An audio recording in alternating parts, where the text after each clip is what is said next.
We continue our interview with Jim Lobe, Bureau Chief of Interpress Service in Washington, about the neoconservative movement, the Israeli lobby, its backers, and its critics. AIPAC, apart from being the most well-organized lobby in the U.S., is extremely well-financed as well.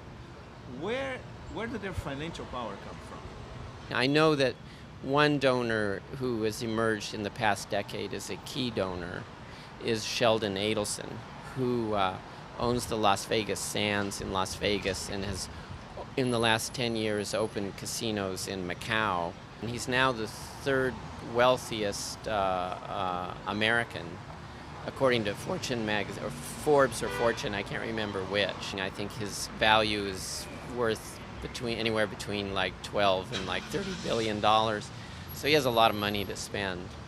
And he offered essentially to be the major donor for AIPAC and for its new building. He's very, very close to former Prime Minister Benjamin Netanyahu and to Natan Sharansky, who's the part of the Shalem Center in Israel, which is a Netanyahu Likud kind of front think tank. And he founded his own institute there, the Adelson Institute, which is headed by Sharansky. He's, I think, the biggest contributor to the Republican Jewish Coalition, which is a very neoconservative pro-Likudist group. And he was the founder and by far the biggest contributor of a new kind of lobby group called Freedom's Watch, which will try to influence races in congressional races in particular in November. There are other quite wealthy individuals who are major backers of AIPAC, give a lot of money to AIPAC.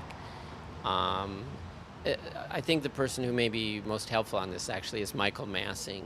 Michael Massing's written quite a bit on the Israel lobby and has been a kind of good corrective to the basic Walt Mersheimer thesis as it was first published in the London Review Books. What was your take on the Walt Mersheimer thesis?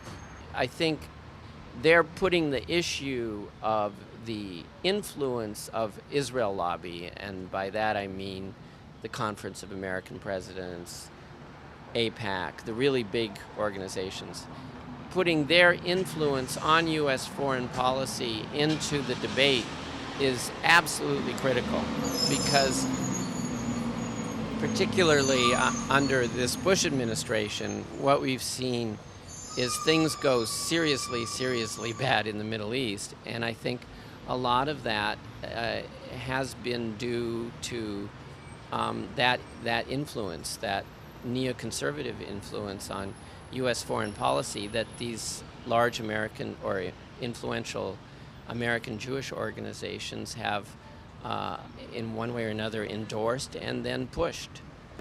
I mean, their idea of Israel is something along the two-state solution and getting it done.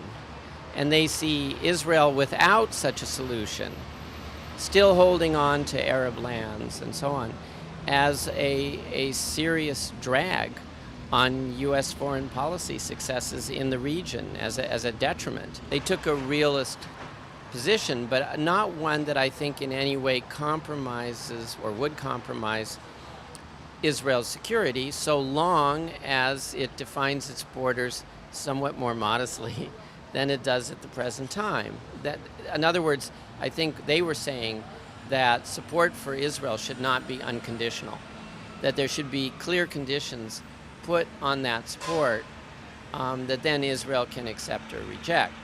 But their main point, of course, was that the influence of the Israel lobby, particularly organizations such as this, especially on Congress, was distorting American interests because the support for Israel in Congress is essentially unconditional. And that's not getting the United States anywhere, and their argument is it's also undermining Israel's security in the long run. And as far as that assessment is concerned, I don't think there's much to disagree with, or at least I don't disagree with much.